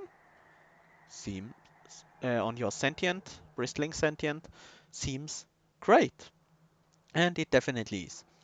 So outside of picking the Awoken with the Sentient with spikes or the Thorned Hollow, Shard Channeler loses a lot of value because you won't usually stack up that many spikes. But if spikes are your main damage output, then Shard Channeler is obviously amazing. And oftentimes he's actually needed to make a deck that uses spikes as their main damage output. It's pretty hard to do that without Shard Channeler. Vine Mother is an interesting card in my opinion. It's a 1-cost 0/20 with Resolve, add a Sting spell to your hand. Sting, as we've seen before, is a 0-cost spell that deals 5 damage to the front enemy unit and allows you to draw 1 card next turn. So Vine Mother is generating a Sting every single turn. That is pretty good because every time you play a Sting, you will draw an extra card next turn. So the first turn you play the Vine Mother, end of turn you gain a Sting, next turn you can play that Sting, and from the third turn on, every hand you draw will have 1 extra card from the Sting you played. That's nice. It's a bit slow to get going, especially if you play her on the top floor in Covenant 10 or higher. She will get dazed and the Resolve will not trigger for that turn. So that's a little bit of a problem. If you can, try to set her up on another floor instead. You don't want Vine Mother on your main kill floor, obviously, because she doesn't provide any damage by herself. She mainly provides stings and card draw.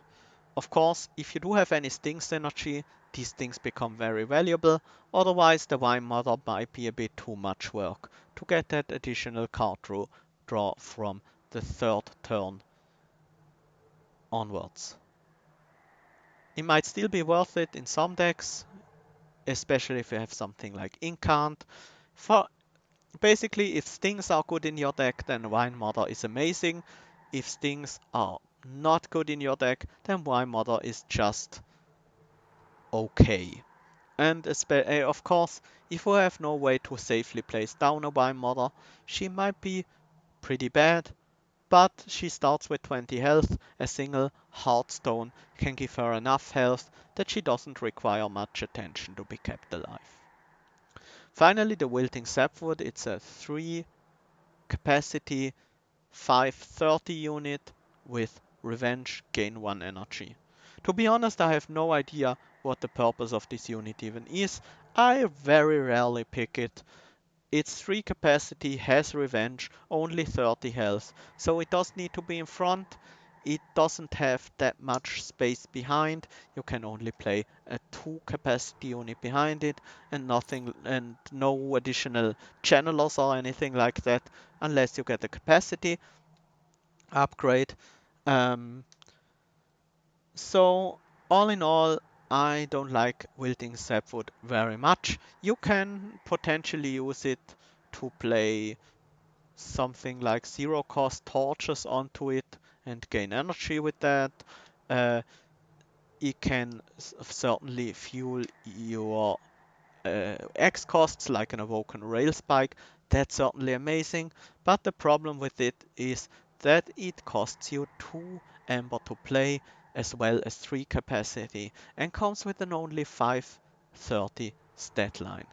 So I think it's one of the weaker um, rare cards from Awoken, and oftentimes in the rare drafts I will thus not pick it, but it does have some uses, especially coupled with something like Umbra, who have a lot of ways to make extra energy work. Same goes for Hellhound, they have a lot of expensive, powerful spells like One Horn's Tome, Inferno, or Ritual for Battle, which can actually be quite useful with the Wilting Sapwood.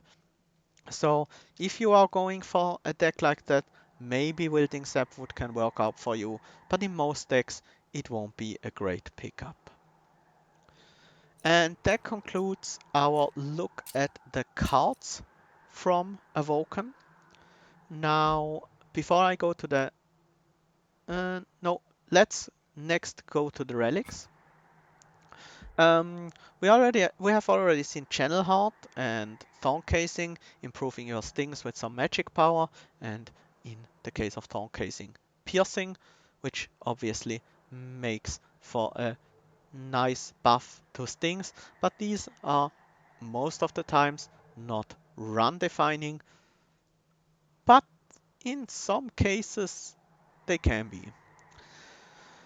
Cursed Vines next is 50% chance to swap the front and back enemy units when they enter your train. I don't really take this artifact very often, mainly because very often Awoken doesn't care about whether the front unit and the back unit are actually in the front or the back, because oftentimes they will just die to spikes or sweep or maybe glimmer. Just because Awoken has so many ways to deal AoE damage, Cursed Vines is in my opinion not that great. Where it can be good is if you play something like Hellhound as your main clan and you use it to set up additional slays for your Hellhound prince, then Cursed Vines can actually do some work, but all in all I think it's a rather weak relic and you shouldn't pay too much attention to it. Next up is Null Roots. Grants +1 spike of stack of spikes each time it is applied. It is obviously very powerful with something like Spreading Spores or Thorned Hollow. Anything that adds multiple small amounts of spikes benefits a lot from Null Root. It's definitely less impressive with the Bristling Sentient. It makes 11 spikes out of your 10, 21 out of your 20, or 41 out of your 40. That probably doesn't matter as much. I think from the two spike relics there are, Null Root is clearly the weaker one, but it can still be helpful if you apply spikes manually with something like a Thorned Hollow, with a Sharpen, something like that, or especially Spreading Spores. Then Null Root is definitely okay. Keep in mind, if you use it for, if you have a spell that applies spikes and you have Null Root, if you double stack the spell, then the effect of Null Root will also be double stacked, which is a nice benefit. Petrify Crucible, spikes deal +1 damage per stack, so it's basically a global shard channeler that doesn't need to be played out, doesn't take capacity, doesn't take amber, doesn't work on only a single floor. It's very, very good. If you use spikes at all, take this at all costs. If you get this as your first relic, strongly consider going with the Spike Sentient as your champion. If you get this as your first relic and don't have the Sentient or do not get Spike Sentient, consider picking up some Spike cards. They can do quite a lot if they deal double damage, basically. Next up is Prioress Cloak. Prioress Cloak is whenever a friendly unit is healed, deal damage to the front enemy unit equal to the amount healed. Same thing as Restoration Detonation applies here, only the actual missing health you healed will be counted for damage with Prioress Cloak. So you can't just throw an Awake on a full healed unit and expect it to deal 30 damage to the enemy, it needs to be actually damaged. I think this is one of the weakest artifacts the Awoken has. It does have some uses, I won't deny that. It's okay if you use hollows and use burst heals like Wake or Focus Growth, or even Unleash the Wildwood. It can deal a decent chunk of damage, but most of the time I will pick the other relic when I see Prioress Cloak as a choice. And I will very rarely spend gold on it. Still, in some decks, it can help you deal a little bit of extra damage, so it is worth something. Next up, Root Split Mask. Root Split Mask, I think, is a lot more powerful than it seems. If you are using spikes as your main damage source, setting up on the top floor with a Root Split Mask will actually double the amount of spike damage you can do to tanky frontliners. Yes, you will take their damage twice as well, but they will hit you twice, they will take your spike damage twice before they can move on to the next floor. That is quite powerful. Another use is, for example, if you are Stygian and apply Frostbite to your enemies, they will stay on the top floor for an additional turn. Same with Spell Weakness. So it does have some synergy with some Stygian mechanics as well. And finally, even if you don't plan on doing either of that, sometimes it can just stop a unit on the top floor for long enough that you can find a way to deal with it before it goes to your pyre floor. It can, however, create very scary top floor scenarios where the enemies bunch up on the top floor and start focusing down your units. So that is something to keep in mind. If you pick Root Split Mask, your top floor frontline needs to be quite tanky to survive the onslaught of having two waves stuck on the top floor at the same time. Next up, Zap Tap. I think this is an amazing relic. The first time each turn a friendly unit is healed, draw one. It triggers from direct healing or it triggers from regen. If it triggers from regen, you will only get to use the card the next turn because combat has already started and you obviously can't play any more cards that turn. But then next turn you do have that card in hand and the Zap Tap is ready again to be used. So with regen, there are some situations where Zap Tap will draw you 0 card this turn, but 2 next turn, so it's a bit more unstable there. But it makes your restores a lot more useful. All your healing, if you use regen, it will just trigger every turn. So it's basically very good. Drawing an additional card every turn is worth a lot, and it's not hard to do that with Zap Tap in Awoken. Bloating Fungus. Regen restores +1 health per stack. Now, this might seem pretty broken, but it is not actually as strong as it seems.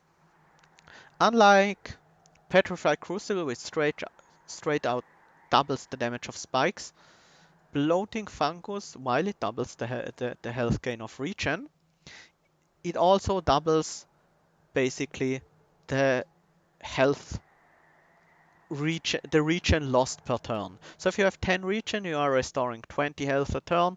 Next turn, you are only restoring 18 health. So it's not as if you had 20 regen, which would go down to 19, it goes down to 18. It's still pretty good because it makes it easier to out-regen bosses, but it's not double the time you have to out-heal bosses. Uh, let's take an example. You have Seraph hitting you for 30 a turn, and you have, uh, let's say, you have 40 regen on your unit. So with 40 regen on your unit, usually Seraph would start dealing damage after you've gone down to 30, below 30 regen. So you will have like 11 turns that Seraph can deal damage to you with 40 regen. With the bloating fungus and 20 regen, you will only have 5 turns, well, 6 turns where Seraph can damage you, because as soon as regen goes below 15, you won't have enough regen to heal up anymore. That's still a significant improvement, and bloating fungus is very well worth taking if you go for regen. It improves regen by quite a lot, but it is not as strong as it might seem at first glance. Next, Thorn Casing, we already talked about it with Channel Heart. Significant improvement for Sting. If you have Thorn Casings, Stings get a lot more useful, but they are still not amazing cards, but they can definitely do their work. Thorn Fruit. At the start of the turn, add a Sting spell to your hand. I think this is also a very strong relic, about the same value as Zap-Tap, because these stings will draw you a card next turn.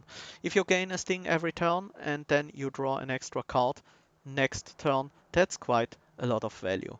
Very powerful if you have any source of sting damage with Thorn Casing, Channel Heart, or maybe even just a Temperate Talisman, or some other way of magic power, maybe from Stygian, that makes things better. Very powerful with Incant.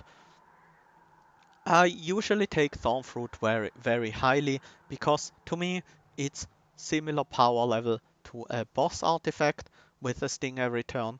And because the stings are spread out over, you get one every turn as opposed to like 3 in a single turn with Preserve Thorns, it is a lot less likely to weaken your draws in future turns. Because these things are spread out, you will always draw an extra card. So if that extra card you draw is a sting, okay, then you have the same 5 non-sting cards to play with, but you do have 2 stings on top of it, and then suddenly you start drawing even more cards. Sure, some of them will be stings, but you will on average draw more non-sting cards a turn with Thornfruit than you would if you didn't have it. Even though it dilutes your deck with stings, the amount of extra draw you get from the Thornfruit is always gonna be more than the amount of stings will reduce your draw of the cards that you actually have in your main deck.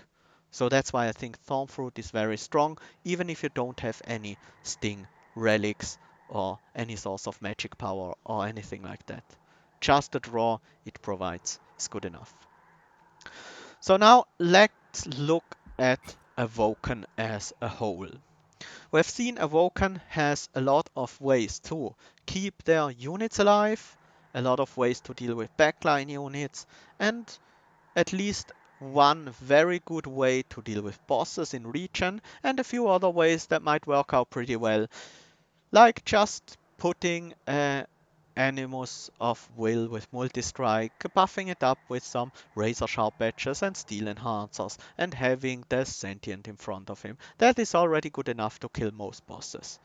So where does Awoken have trouble?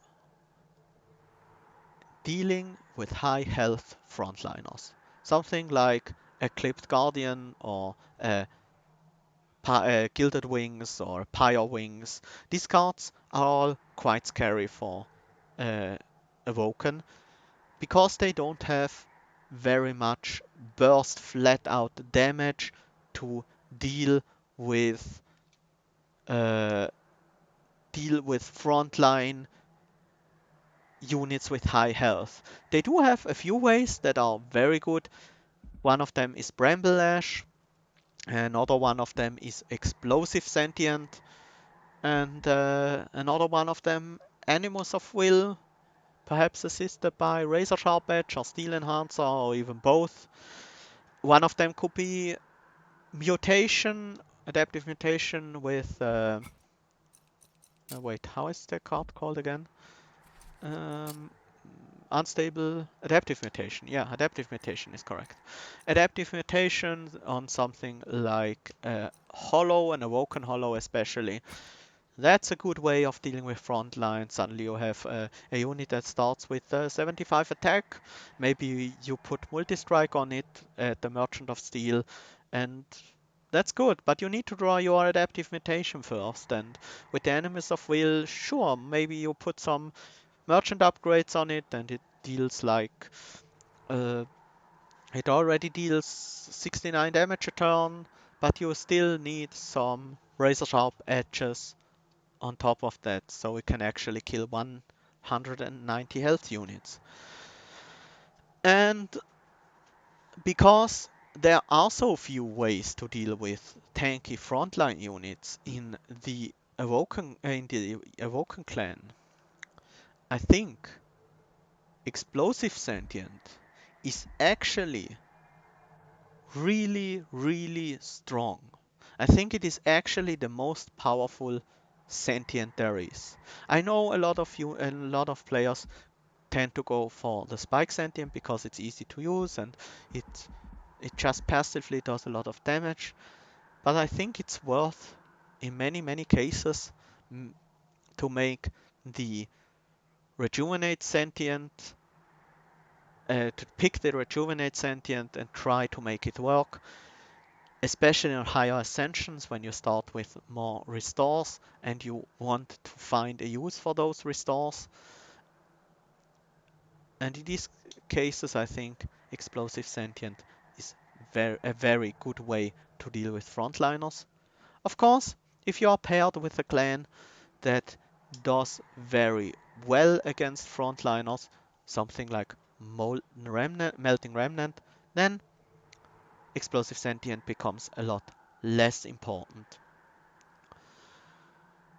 And maybe in those cases you want Bristling Sentient with the spikes to deal with Backliner, because Melting Remnant has almost no way of dealing with backliners.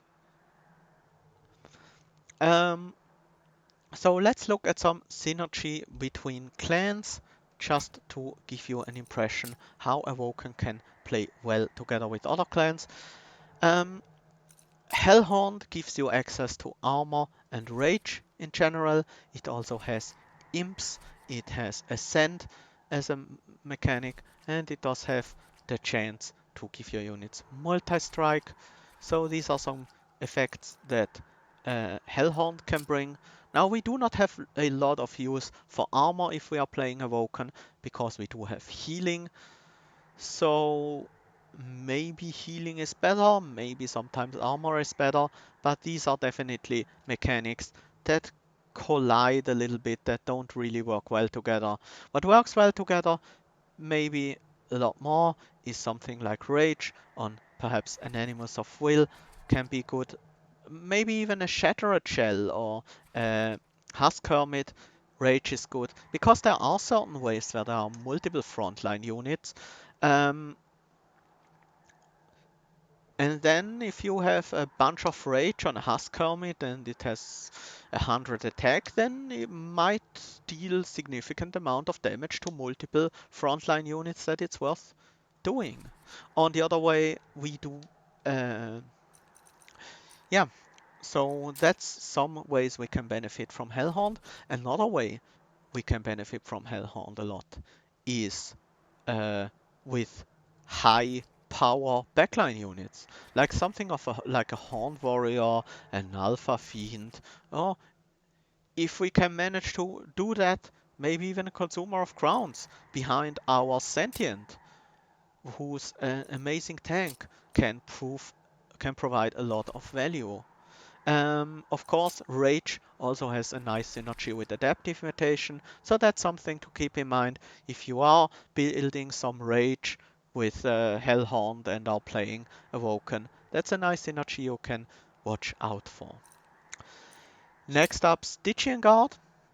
Stygian Guard has the most synergy of them all with Awoken because they have Incant and we have zero cost spells en masse, and many of them even draw us cards on the next turn, so we can play even more zero cost cards next turn, which results in a huge amount of spells played, but maybe these spells aren't impactful on their own, so we just take some of the Stygian Incant units into our build, and suddenly these stings are actually providing a lot of value by buffing up our sirens, our sharks, and triggering our monuments.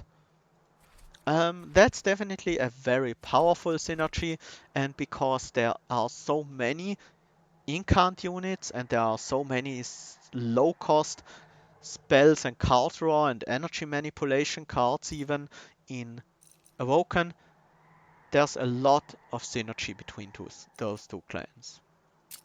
Umbra is a lot more difficult to play together with Awoken. One problem with Umbra is they have literally no backline damage units. Every unit they have is either a morsel modifying unit or the straight up gorge unit, which needs to be in the front line. So these aren't great synergies with the Awoken, especially considering that the cards you wanna buff with morsels, cards like Animus of Will or Shattered Shell, are not very well fit to be in the front line most of the time. And if they aren't in the front line, you can't really use morsels as very well to buff them up. So where do the synergies with Umbra lie? And my opinion on this is they lie in the explosive sentient and Umbra's lifesteal mechanic. There is a lot of synergy with explosive sentient plus lifesteal because when your explosive sentient attacks and triggers lifesteal, that's another trigger of rejuvenate. So this works very well. This can work well with something like Ember Drain, with Immortal Trade, or maybe even just generating a bunch of lifesteal morsels that can already help a lot. So that's one way I like pairing Awoken with Umbra. Other than that, Umbra has a nice bunch of support cards that are very often useful. Cards like Excavated Ember, cards like Space Prism especially, and maybe even cards like Engine Upgrade, Crucible Extension. Umbra provides the capacity and the Ember you need, so you can focus on getting the card draw from Awoken, and then you basically don't really need boss relics anymore, because you get capacity, card draw, and Ember generation all from your cards.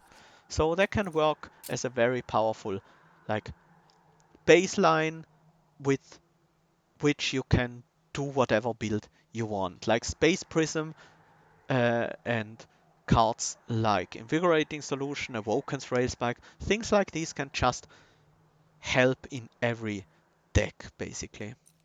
Finally, what I think is the most difficult to make work is Melting Remnant. Melting Remnant sadly does not provide a lot of synergy with the Awoken clan, but some things worth noting is Reform can be pretty nice with things like an Animus of Will, because it benefits a lot from the attack buff from Reform, but you need a way to keep it alive with the Burnout. Other than that, reforming units can be a lot better with Razor Sharp Edge, because These step buffs will stay on every time you reform the unit, and Umbra does have easy access to multi-strike units with the drafts, which are common. You will very often see drafts in your run, and these are great users for razor sharp edges. So there is some slight hidden synergy. There is also healing synergy to some degree. The melting remnant cards do not by themselves uh, work well for healing your other units, but you can very easily use your Awoken cards to heal some of the high HP remnant units in case you want to keep them alive, like a Lady of the Reformed, maybe protecting some drafts. Something like that can work out. Of course, Harvest synergy is also there with spikes. If you have a spike sentient, put like a Wickless Baron or a Wickless Tycoon behind them. There can be quite a lot of harvest triggers. But while these synergies are there, they are not as pronounced as the synergies with Stygian Guard or Hellhound in my opinion. So Melting Remnant is a bit harder to make work with Awoken. So if I would rate these clans as how well they work with Awoken, Stygian Guard would be easily number one, no problem.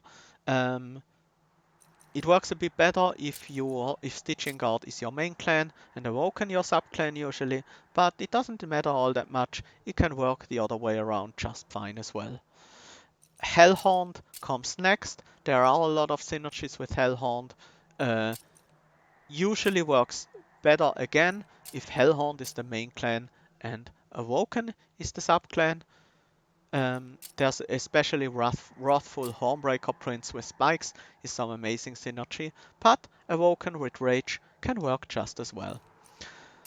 Umbra is the third on the rankings. Once again, I would say Penumbra is the better champion for a deck combining Awoken and uh, Umbra, but Explosive Sentient especially can work very well with Lifesteal especially. So there's a strong, powerful synergy with the Sentient as our champion. Other than that, of course, Umbra benefits a lot from things like healing if they can't get Lifesteal.